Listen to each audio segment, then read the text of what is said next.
चौथा घाट है शरणागति घाट। शरणागति घाट पे कथा वही तुलसीदास जी कह रहे हैं।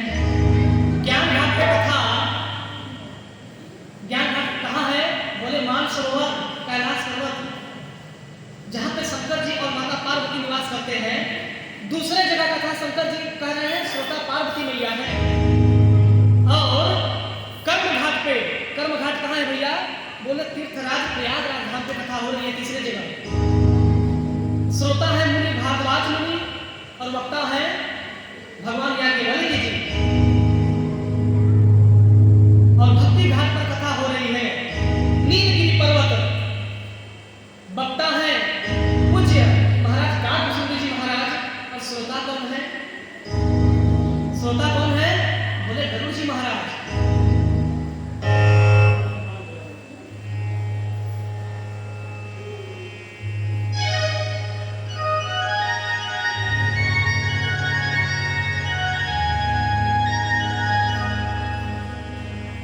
अच्छा, एक चीज आप लोग देखेंगे भैया, जहां जहां चारों घाटों पर वर्णन हो रही है, कथा हो रही है, चाहे कैलाश पर्वत पर, चाहे प्रयागराज में, चाहे 80 घाट तुलसीदास जी कह रहे हैं, चाहे नीलगिरी पर्वत, तो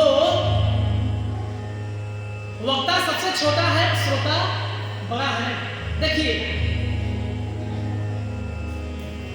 तुलसीदास जी कथा कह रहे हैं और हनुमान जी और शंकर जी कथा सुन रहे हैं। नहीं, 80 घाट बनारस काशी घाट। और इधर नीलगिरी पर्वत पे काकभूषण जी, एक छोटा कौवा। कौवा है कौन भैया? जिसका बोली कर्कश है ना, जिसका बोली भी किसी को अच्छा नहीं लगता भैया, उसके मुख से कथा भी अमृत लगता है। वो कब?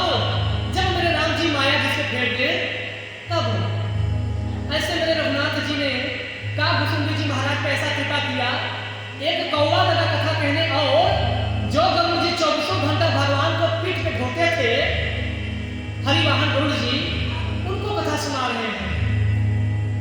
अब सोचिए यहाँ पे वक्ता बड़ा है या श्रोता बड़ा है? श्रोता तो बड़ा है, लेकिन वहां वक्ता का महत्व ज्यादा है। अब कन्हैया जी हमारे बराबरी तो बैठ गए हैं, लेकिन यह गद्दी बराबरी बैठने के लायक नहीं है। इस बराबर से मैं बैठ भी नहीं सकता, शोभा नहीं कराएगी। इसकी मर्यादा है।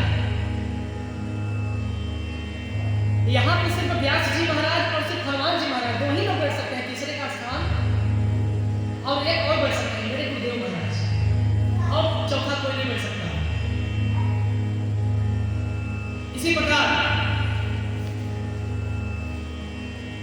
भारद्वाज मुनि बसहि प्रयागा, तुलसीदास जी ने कथा तो कह दिया। अब तुलसीदास जी ने बोला कि हे सज्जनों, अब मैं वह आपको कथा सुनाने जा रहा हूं जो भारद्वाज मुनि को याज्ञवल्क्य मुनि ने बड़े आदर पूर्वक के साथ बताया। लेकिन वहां हुआ क्या?